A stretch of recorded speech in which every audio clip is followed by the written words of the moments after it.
உலகத்தில் எத்தனை தொழில்கள் இருந்தாலும் எல்லோருக்கும் உணவளிக்கும் மேன்மையான தொழிலாக விவசாயம் உள்ளது.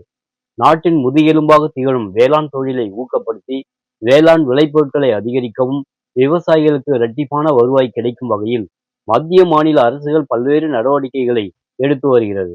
அதன் ஒரு பகுதியாகத்தான் மத்திய அரசு பிரதம மந்திரி பசல் பீமா யோஜனா எனப்படும் பயிர் காப்பீடு திட்டத்தை செயல்படுத்தி வருகிறது.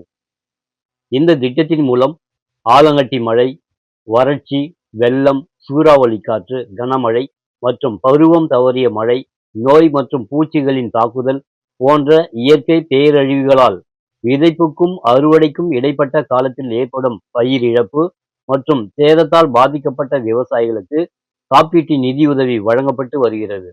வேலூர் மாவட்டத்தில் சாகுபடி செய்யப்படும் நெல், வேர்க்கடலை, கரும்பு, துவரை மற்றும் பயிர் வகைகள் பரப்பளவுக்கு ஏற்ப சிறிய தொகையினை காப்பீடு செய்து பயன்பெற்று வருகின்றனர். கடந்த ஆண்டில் மட்டும் வேலூர் மாவட்டத்தில் சுமார் 15,000 விவசாயிகள் தங்களுடைய பயிர்களுக்கு காப்பீடு செய்து பாதிக்கப்பட்ட பயிர்களுக்கு காப்பீட்டு நிதியினை பெற்றுள்ளனர்.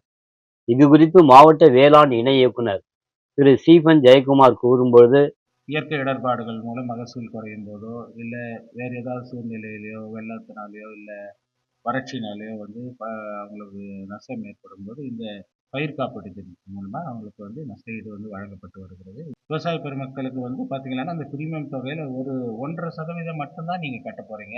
இதுவரை மாவட்டத்தில் பார்த்தீங்கன்னா சென்ற ஆண்டு பார்த்தீங்கன்னா ஒரு கிட்டத்தட்ட ஒரு 15,000 விவசாயிகளுக்கு மேலே இதில் பயன்பெற்றிருக்கிறாங்க.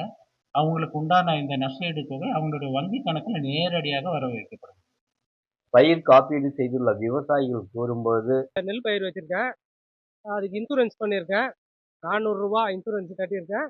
எங்கள் மாவட்டத்தில் அடிக்கடிக்கு வெயில் ஜாஸ்தியாக இருக்கும், பயிர் பாதிப்பு எல்லாம் அதிகமாக இருக்கும். அதுக்காக வேண்டி தான் நாங்கள் இன்சூரன்ஸ் பண்ணி வச்சுருக்கோம். இதுக்கு எதனா பாதிப்பு ஆயிடுச்சுன்னா இது 23,000 கொடுக்குறேன்னு சொல்லியிருக்காரு மோடி அவர்கள். அதனால் அது கொடுத்தா எங்களுக்கு பாதிப்பெல்லாம் வருது, பயிர் வச்சதுனால அதுக்கெல்லாம் ஒரு எங்களுக்கு யூஸ்ஃபுல்லாக இருக்கும். திட்டத்தை கொண்டு வந்த மோடி அரசாங்கத்துக்கு நன்றி தெரிவிச்சிருக்கேன். நிலம் இருக்குது, நெல் பயிர் சாகுபடி செய்திருக்கிறேன். மழையினாலோ வெயிலாலோ பாதிக்கப்பட்டால் நான் 400 ரூபா போட்டு இன்சூரன்ஸ் பண்ணி வச்சிருக்கிறேன். மோடி அரசாங்கம் நஷ்டஈடு 74,000 கொடுப்பாங்க. என்னன்னு பெறுவதற்காக மோடி அரசாங்கம் நன்றி. ஆகாஷ்வாணி மற்றும் டிடி தமிழ் செய்திகளுக்காக வேலூரில் இருந்து மோகன்.